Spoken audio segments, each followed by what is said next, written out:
ایک حادثہ اور ایک واقعہ پیش آیا تھا 61 ہجری میں، جس وقت بظاہر اسلامی حکومت کے نام پہ خود ساختہ حکومت کا حاکم، جسے یزید لعنت اللہ علیہ کہا جاتا ہے، اس نے یہ اعلان کیا تھا نہ کوئی دین آیا، نہ کوئی اسلام آیا، نہ کوئی ولی آئی، یہ سب بنی ہاشم کے خاندان کا ڈھونگ تھا۔ اسلام کی شکل بگاڑنے کی کوشش کر رہا تھا اور اسلام کی غلط تصویر پیش کرنے کی کوشش کر رہا تھا۔ امام حسین علیہ السلام نے اسی وقت یہ اعلان فرمایا تھا کہ یزید، اگر تو یہ سوچ رہا ہے کہ تم اسلام کی شکل بگاڑ دے گا اور اسلام کی خراب تصویر دنیا والوں کے سامنے پیش کرے گا، تو یہ نہ بھولنا کہ ابھی نبی کا نواسہ زندہ ہے۔ جب تک میرے بدن کی ایک ایک سانس اور میرے بدن کا ایک ایک قطرہ خون بچا ہوا ہے، تب تک میں اسلام پہ آنچ نہیں آنے دوں گا۔ اور مذہب اسلام کی خاطر، اسلام کی حفاظت کی خاطر، اسلام کی حقیقی تصویر لوگوں کے سامنے پیش کرنے کے لیے سید الشہداء نے کربلا میں عظیم قربانی پیش کی تھی، جس میں نہ صرف یہ کہ برابر کے بھائی کا لاشا اٹھانا پڑا، بلکہ 6 مہینے کے بشیر کے جنازے کو بھی اٹھانا پڑ گیا۔ میں عرض کر رہا تھا آپ کی خدمت میں کہ اسلام کی خراب تصویر پیش کرنے کی کوشش کی گئی تھی، اور امام حسین کی اس عظیم قربانی نے اسلام کی جو واقعی تصویر تھی اور جو حقیقی اسلام تھا، جو پیغمبر سے امام حسین تک آیا تھا، امام حسین نے اپنے 72 ساتھیوں کی قربانی دے کے دنیا والوں تک پہنچایا۔ آج 14 صدیوں کے بعد جب ہم اس دن امام حسین کے غم میں گریہ کرتے ہیں، ماتم کرتے ہیں، نوحہ پڑھتے ہیں، تو دنیا ہم پہ ایک اعتراض کرتی ہے، اور بہت پرانا اعتراض ہے کہ خود انہی نے مارا ہے اور خود یہی روتے ہوئے نظر آتے ہیں۔ آج جواب سنیے، ذہنوں میں محفوظ کر کے جائیے گا اور اپنی عقل کے اوپر پرکھنے کی کوشش کیجیے گا۔ نہ کسی روایت کی ضرورت ہے، نہ کسی حدیث کی ضرورت ہے جو میں آپ کے سامنے پڑھوں، صرف عقل سے پرکھیے گا۔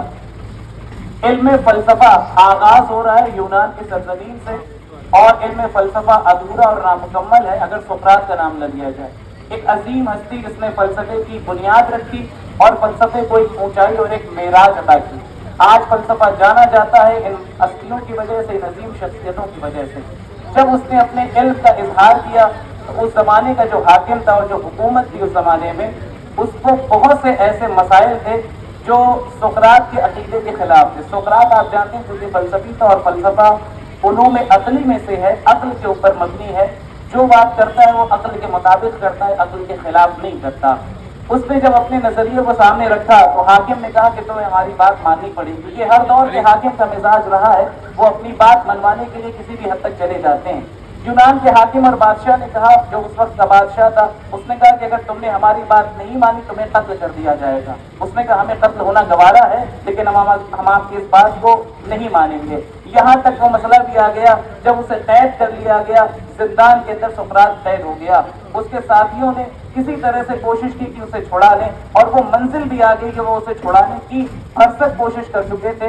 اور وہ رات جس رات میں سقراط کو قید خانے سے نجات ملنی تھی، جب اس کے ساتھی اور اس کے شاگرد آئے اور آ کے کہتے ہیں کہ ہم نے آپ کے نکلنے کا انتظام کر لیا ہے، آپ کی جان بھی بچ جائے گی، آپ کی زندگی بھی بچ جائے گی، آپ قید خانے سے رہا بھی ہو جائیں گے، تو جو سقراط نے جواب دیا تھا اسے ذہنوں میں محفوظ رکھیے گا، پھر اپنے مولا اور آقا امام حسین کے جملے کو سنیے گا۔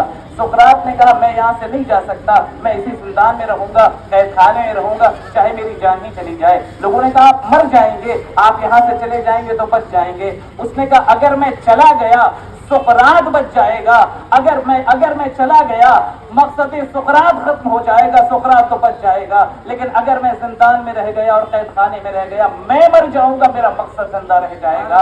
اب اگر دنیا پوچھتی ہے حسین مدینے میں کیوں نہیں رہ گئے، کیوں کربلا آ گئے، اگر حسین مدینے میں رہ جاتے حسین تو بچ جاتے، حسین کے نانا کا دین پامال ہو جاتا، حسین کے نانا کا دین ختم ہو جاتا، اس لیے حسین نے مدینے سے کربلا کا سفر کیا۔ آئیے اس جواب کے اوپر کیوں ہم روتے ہیں، کیوں ہم ماتم کرتے ہیں 14 صدیوں کے بعد، کیوں اپنا سینہ پیٹتے ہیں، جواب سنیے۔ سقراط جب اس دنیا سے چلا گیا، زمانہ گزر گیا، ابھی چند 100 سال پہلے کی بات ہے، وہ وقت بھی آیا جب یونانیوں میں ایک بحث چھڑی کہ سقراط حق پہ تھا یا بادشاہ وقت حق پہ تھا۔